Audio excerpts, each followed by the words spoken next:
Olá a todos, meu nome é Pedro Rigudzinski Júnior, sou estudante do curso de Engenharia Mecânica da Pontifícia Universidade Católica do Paraná. Nesse vídeo estarei apresentando meu trabalho de conclusão de curso, orientado pelo professor Sérgio Luiz Manente. Simulação por elementos finitos do ensaio Nakajima para obtenção da curva limite de conformação do aço DC04. A conformação mecânica é o processo de fabricação usado para produzir a maior parte das peças no setor automobilístico. Dentro da conformação mecânica, o principal processo é a estampagem, que transforma chapas inicialmente planas em geometrias complexas, sem a ocorrência de defeitos, como riscos, rugas ou rupturas. Devido à complexidade dos processos de estampagem, são necessários vários testes para determinar o comportamento das deformações nas chapas metálicas. Nos testes para determinar conformabilidade, busca-se atingir as máximas deformações na chapa metálica, desde as deformações no campo de embutimento até o estiramento. A curva limite de conformação é um método usado para determinar a conformabilidade das chapas metálicas. A curva limite de conformação é a representação geométrica dos pontos de máxima deformação que o material pode atingir durante o processo de estampagem. O conhecimento da CLC é de extrema importância para garantir a qualidade da peça final e é considerado uma das ferramentas mais importantes na área da estampagem e é altamente usada no projeto de produtos estampados, como partes de carroceria de automóveis. Na figura 1 é possível observar a representação de uma curva limite de conformação, que limita as máximas deformações que o material pode atingir nas direções principais orientadas na superfície da chapa. Para encontrar os pontos da curva limite de conformação de forma experimental, é impressa uma malha circular na peça, e após a peça ser deformada no processo de estampagem, os círculos impressos são deformados junto com a peça, assumindo formas elípticas. Para determinar os pontos de deformação máxima que o material da peça pode atingir, são localizadas as elipses próximas às regiões de ruptura, onde são medidos os diâmetros maior e menor das elipses. A partir da medição do diâmetro maior de 1 e diâmetro menor de 2, são calculadas as deformações convencionais, maior deformação convencional E1 e menor deformação convencional E2, calculadas pelas equações 1 e 2. Usando as equações 3 e 4, são calculadas as deformações verdadeiras, ε1 a maior deformação verdadeira e ε2 a menor deformação verdadeira. A partir do cálculo das deformações verdadeiras, é construída a curva limite de conformação do material. A curva limite de conformação será um parâmetro para avaliar o processo de estampagem de uma peça de mesmo material. Caso as medições de deformação da peça estejam abaixo da CLC, a peça pode ser produzida no processo de estampagem sem risco de ruptura. Caso a medição das deformações em algum ponto coincida com a CLC ou ultrapasse o seu limite, a peça sofrerá ruptura. O ensaio Nakajima foi proposto por Nakajima no final da década de 60 em sua publicação Study on the Deformability of Steel Sheets, onde ele propôs em um único ensaio determinar as máximas deformações de embutimento e estiramento.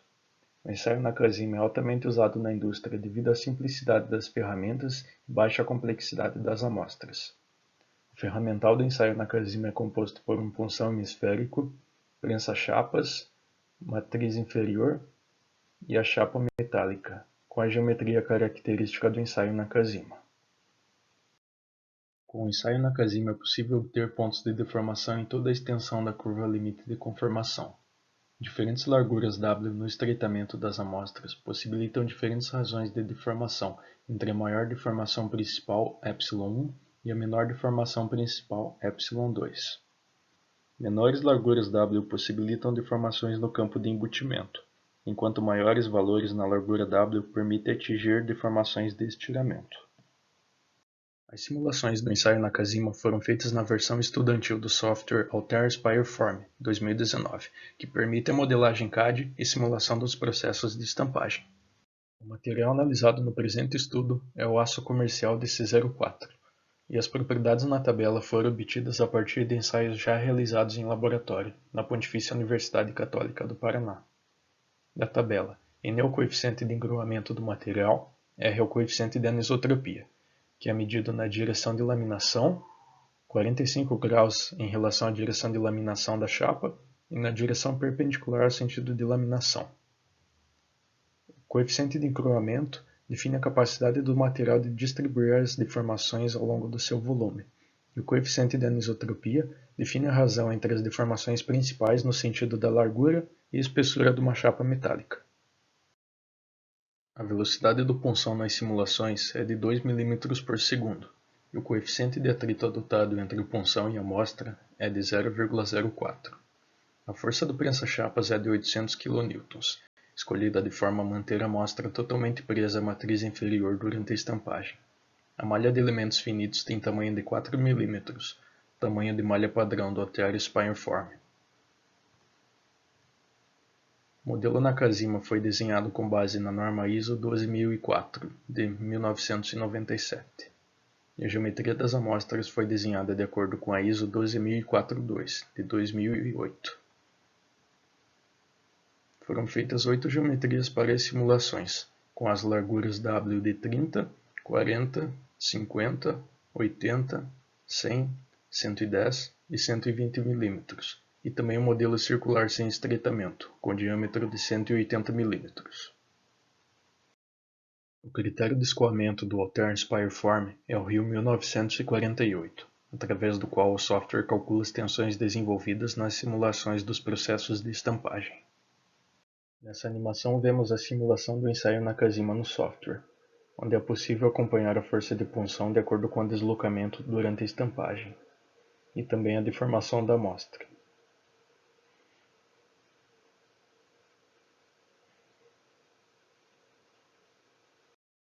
O critério de parada adotado nas simulações é o da força máxima do punção, que após atingir um valor máximo começa a diminuir, indicando o início do necking na amostra, que é o afinamento localizado. Os pontos de deformação foram medidos onde a tensão equivalente corresponde à tensão limite verdadeira do material, o que caracteriza o ponto de início do necking. 8 pontos de deformação foram medidos por amostra, para obter valores médios. Foram usados 2 modelos teóricos de curva limite de conformação para comparar e validar os resultados das simulações. Um deles é o modelo de Killer e o outro é o modelo NADDRG, que é a sigla da North American Deep Drawing Research Group. O conceito de curva limite de conformação foi inicialmente desenvolvido por Killer e Backofen em 1963, e mais tarde aprofundado por Goodwin em 1968. O estado de deformação plana tem-se ε1 igual a ε0, calculado pela equação 6. Para ε2 menor que zero, no campo de embutimento, ε1 é calculado pela equação 7. Para ε2 maior que zero na região de estiramento, ε1 é definido pela equação 8, onde n é o coeficiente de encroamento da chapa e t é a espessura. O modelo teórico pelo método NADDRG, North American Deep Drawing Research Group, é proposto de forma a determinar a CLC de um material de forma simplificada. O estado plano de tensões, onde ε2 igual a zero, tem-se ε1 igual a ε0, definido pela equação 10. Para ε2 menor que zero, na região de embutimento, ε1 é calculado pela equação 11. E para valores de ε2 maiores que zero, no campo de estiramento, tem-se ε1 definido pela equação 12, onde n é o coeficiente de encroamento do material da chapa e t é a espessura. Aqui vemos a geometria deformada das amostras após as simulações. Os índices de falha caracterizam as tensões desenvolvidas no momento da medição. No gradiente de cores, onde corresponde ao índice de falha igual a 1, o material atingiu sua tensão limite, no início do afinamento localizado, o necking. Na tabela estão os valores medidos das deformações em cada amostra. A amostra circular foi simulada com 2 condições de atrito adicionais, para obter diferentes razões de deformação. Na tabela anterior, o resultado das medições das deformações foram usados para criar a curva limite de conformação do aço DC04, onde também é possível observar as curvas limite de conformação pelo modelo de Killer e pelo modelo NADDRG. Nessa figura é demonstrada a influência da largura W no estreitamento das amostras. Menores larguras W proporcionam deformações no campo de embutimento, no lado esquerdo da CLC, e com o aumento gradual da largura W, as deformações tendem para o ponto de deformação plana e depois para o campo de estiramento, no lado direito da SLC. A lubrificação é um parâmetro importante, que define as deformações máximas que uma amostra pode atingir. Quanto menor o coeficiente de atrito, maiores são as deformações de estiramento alcançadas. Utilizando os valores das menores deformações verdadeiras, ε2, foram calculadas as maiores deformações verdadeiras, ε1, pelo modelo de Killer e NADDRG, e em seguida calculadas as variações percentuais das maiores deformações verdadeiras, ε1, medidas em comparação com os modelos teóricos. As deformações medidas na parte de embutimento, no lado esquerdo da SLC, tiveram uma diferença de aproximadamente 13% do modelo de Killer. E na parte de deformação plana, a diferença de valores inicia em torno de 10%, porém aumenta com maiores valores de ε2, chegando até perto de 31% abaixo do valor do modelo no mesmo ponto. Comparando com o modelo NADDRG, menores valores de ε2, a diferença entre as medições e o modelo inicia por volta de 4%, mas vai aumentando até 11% à medida que se aproxima do ponto de deformação plana. Para os maiores valores de ε2 no campo de estiramento, a variação de valores é de aproximadamente 13%, e em pontos intermediários, no campo de estiramento, a diferença é em torno de 8%. Com o modelo de ensaio Nakajima usado na simulação, conclui-se que é possível criar a curva limite de conformação para qualquer tipo de material para chapas usadas em processos de estampagem, desde que possua os dados das propriedades mecânicas do material. A curva limite de conformação, obtida pela simulação, prevê deformações limite menores para o material, em comparação com os modelos teóricos de Killer e North American Deep Drawn Research Group.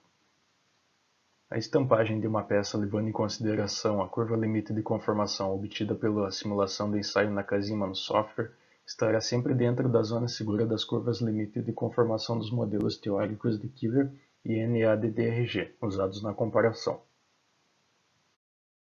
Muito obrigado a todos pela atenção.